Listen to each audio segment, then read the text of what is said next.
Hello दोस्तों, नमस्कार। और बहुत समय बाद द हिमालयन लौटा है आपके साथ किसी नई गुफ्तगू के साथ। और आज हम बात करेंगे किसी नए मुद्दे पे।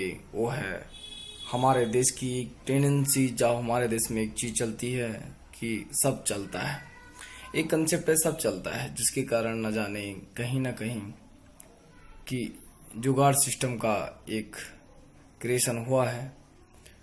हम चीज़ों को परमानेंटली रिजॉल्व न करके टेम्परेली उनका जो टेम्पररी एग्जिस्टेंस होता है उनको ज़्यादा महत्व देने बैठे हैं। इस विषय के बारे में आज हम आपसे गुफ्तगू करेंगे। हमारी इच्छा थी कि बहुत समय बाद आपके सामने कोई नई कविता लेके उपस्थित होते, लेकिन बीच में दुर्घटना के चलते और व्यक्तिगत बहुत कई कारणों में व्यस्त रहने के कारण हम आपके सामने रूबरू नहीं हो पाए। कल हम एक अखबार के पन्ने पलट रहे थे तो हमने देखा कि कई बातों का जिक्र था कि बायकॉट चाइना के तहत हमारे देश ने कई प्रकार के टेंडर जो है निरस्त कर दिए हैं। उनके 5G का जो टेंडर था, इंडियन रेलवे में जो बाकी उनका टेंडर था, इवन तक कि रोड कंस्ट्रक्शन में भी जो मुझे देखने को मिला। बड़ी दुर्भाग्य की बात है, इतने सालों से अगर हमारे देश में आप देखिए कि अगर हम कॉन्ट्रैक्टर्स और मशीन्स में भी अगर विदेशी कंपनियों पर आज निर्भर हैं, तो फिर हम अपने आप को कहाँ ढूंढ रहे हैं? हम कौन सी महानता की तरफ आगे बढ़ रहे हैं? जो देखने को मिलता है, अगर आप बताइए एक मोटा सा अमाउंट एक और अगर वो विदेश चला जाता है तो कहीं ना कहीं हमारी इकोनॉमी का पैसा जब बाहर जाएगा तो कहीं ना कहीं उससे हमारी इकोनॉमी जो है वो कमज़ोर होगी। हमारे स्वदेशी कॉन्ट्रैक्टर्स, हमारी मशीन्स, आप क्यों ना अगर कोई मशीन से टेम्प्रेरी लेवल पे कभी ना कभी जब सरकारें फैसला लेती है बाहर से मंगाई जाए और पूर्ण रूप से उनका विकल्प अपने देश में ढूंढा जाए।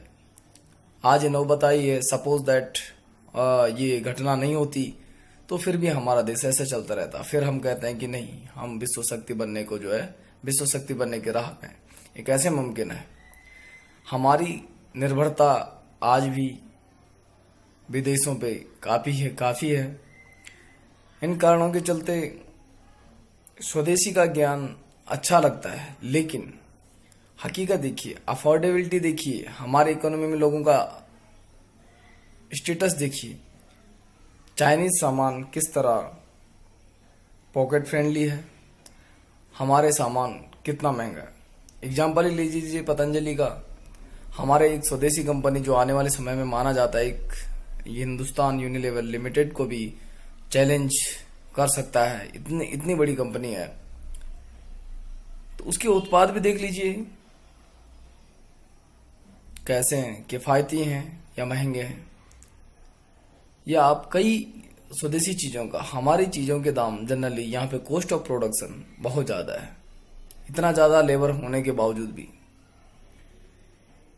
फिर हम कहाँ जा रहे हैं? कोई भी सरकारें होती है, मुझे तो नहीं लगता कोई सरकारें किसी जनता की होती है। आते हैं, कल्पनाओं के गुल खिला जाते हैं, लोगों के इमोशंस का ढिंडोरा पिटवा के एक सरकार आती है जाती है, दूसरी आती जाती है। आप खुद बताइए कि अगर एक सिस्टम से, अगर एक छोटे देश भी एक घर की तरह है, एक घर में अगर इंसान अपनी सेविंग से, अपने इनकम से अगर एक एक एसेट्स भी खरीदता जाए तो एक दिन में उसके घर में जितने हम एसेट्स कह सकते हैं जरूरी जिंदगी जीने लायक, तो सारे उपलब्ध कहीं न कहीं उपलब्ध होंगे।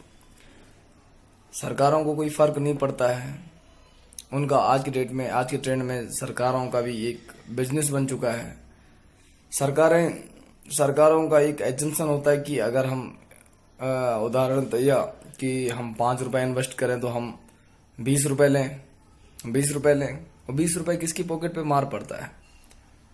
आम जन के हाथों पे, मिडिल क्लास के हाथों पे।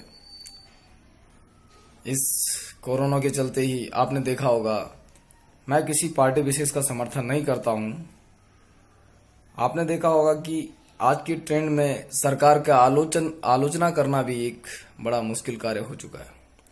अगर आप सरकार की आलोचना करते हैं तो आपकी सहपाठी, आपके मित्रगण और आपके सर्किल में से ही कुछ लोग आपको कांग्रेसी समझने लग जाते हैं। दोस्तों, आज के दौर में विद्यार्थियों में एनालिटिकल थिंकिंग की कमी बहुत ज़्यादा है। जो उन्हें बताया जाता है उसे सत्य मान बैठते हैं। रिसर्च दो शब्दों से मिलकर बना है रिसर्च। पुनः से एक बार खोजबीन करना बहुत जरूरी है। तथ्य सत्य है या नहीं है, इनके पीछे जाना बहुत जरूरी है। इस सब चलता है और चलता है कहकर सरकारें आती रही जाती रही। सरकारों भी जुगाड़ सिस्टम के तहत अपना काम चलता रहा, कोई दिक्कत नहीं। लोग अपनी पार्टियों को और मजबूत करते रहे, खरीदारियां चलती रही। आज के डेट में क्या इंसान इतना सस्ता हो गया कि इंसान बिकने को मजबूर हो चुका है। विधायकों की खरीदारी, सांसदों की विधायकों की खरीदारी एक आम देखने को मिलती है। कोई भी पार्टी हो, देश में अच्छे लोग क्यों राजनीतिक तरफ मूव नहीं करते? पहली बात है, जो सही इंसान होते हैं उन्हें कहीं ना कहीं आगे आने से रोका जाता है। उनके सामने कई दिक्कतें आते हैं। कई एजुकेटेड लोग हैं जिनके पास न जाने कई हमारे देश में ऐसे मानव संसाधन हैं जो देश को न जाने बहुत अच्छे स्तर पर ले जा सकते हैं। आखिर इस सिस्टम इतना कमजोर क्यों हो चुका है?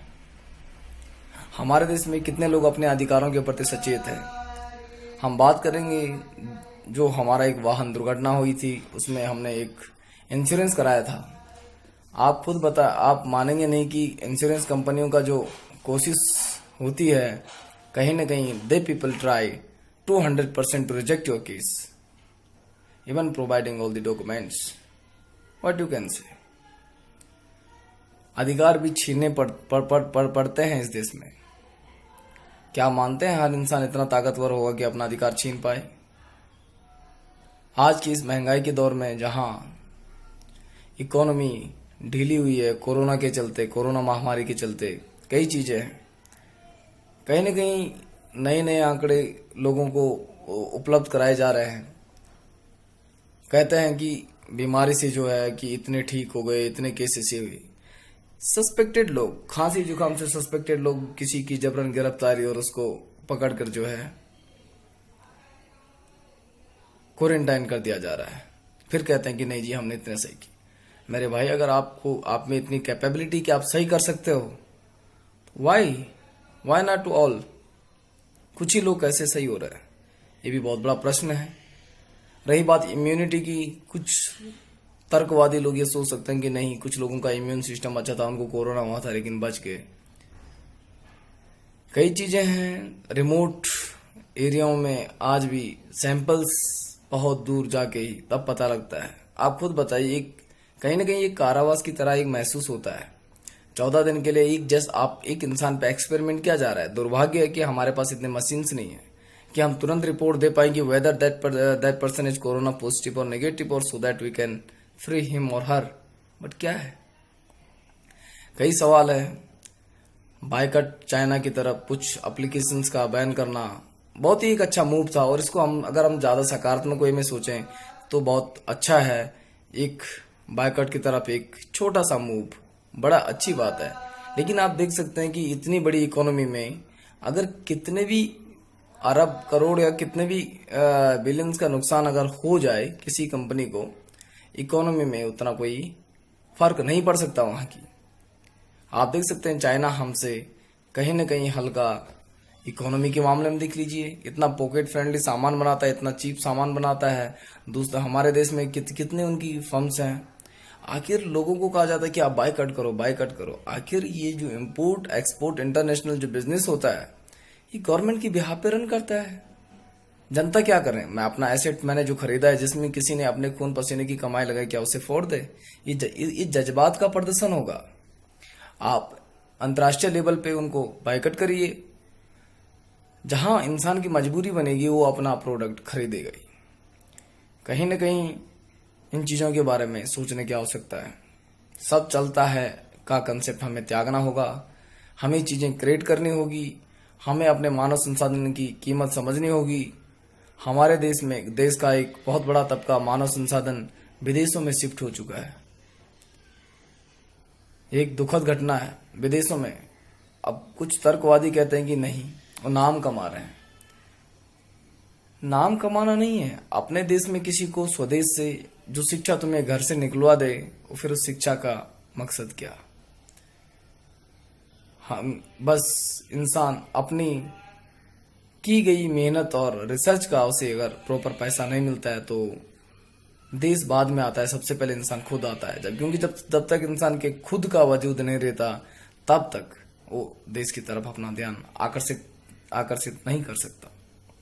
तो दोस्तों, कम से कम हर इंसान को जागरूक होने की आवश्यकता है। अपने अधिकारों के प्रति सचेत रहने की आवश्यकता है। अपने आसपास लोगों को सचेत करिए, अफवाहें ना फैलाएं। जो सत्य खबर हो तो बताएं लोगों को। जब आप अपने आप में पुष्टि कर चुके हो कि ये सही है, तभी आप दूसरों से शेयर करें। अफवाहों का जिक्र ना करें, क्योंकि हमारे देश में आज भी अगर हम देखें, अशिक्षित लोग काफी हैं। सिर्फ डिग्री होने का मतलब शिक्षित होने का प्रमाण नहीं है। कॉलेजों में कहीं ना कहीं एक सर्टिफिकेट बांटने की जो एक भागदौड़ देखने को मिल रही है। एजुकेशन का क्या हाल हो चुका है। फिर हम अपने आप को कहते हैं कि हम विश्व गुरु हैं। इस बात पे भी हमें आत्मचिंतन करने की बहुत आवश्यकता है। दोस्तों, ये छोटी सी गुफ्तगू मैंने आपके सामने पेश की एक छोटे से मुद्दे पे, जो एक लेथार्जिक एटीट्यूड हम लोगों का था कि सब चलता है, सरकारें क्यों बर्बाद हुई, सरकारें क्यों तबाह हुई। कई सरकारें थी, कोई भी सरकारें हैं, जनता के बहुत कम हो सकी है। हित की बातें, जितनी बड़ी बड़ी बातें होती है, जितने बड़े बड़े ख्यालों के पन्ने बांटे जाते हैं, उनका हकीकत से हमेशा दूरी का फासला होता है। उम्मीद करते हैं जब देश का जन जन जागेगा तो देश का जनतंत्र और लोकतंत्र अपने आप में जिंदा रहने के लिए और सांसें भरेगा। Otherwise the things is going to react in a bad way। And मैं ये छोटी सी गुफ्तगू यहीं पे आज समाप्त करता हूँ। अगले अंक पे मिलूंगा किसी खास गुफ्तगू के साथ। हो सकता है किसी कविता की विवेचना हो या कोई सामाजिक विवेचना हो, हम आप तक पहुंचने की कोशिश करेंगे। तब तक के लिए शुक्रिया। नमस्कार। जय हिंद, जय भारत।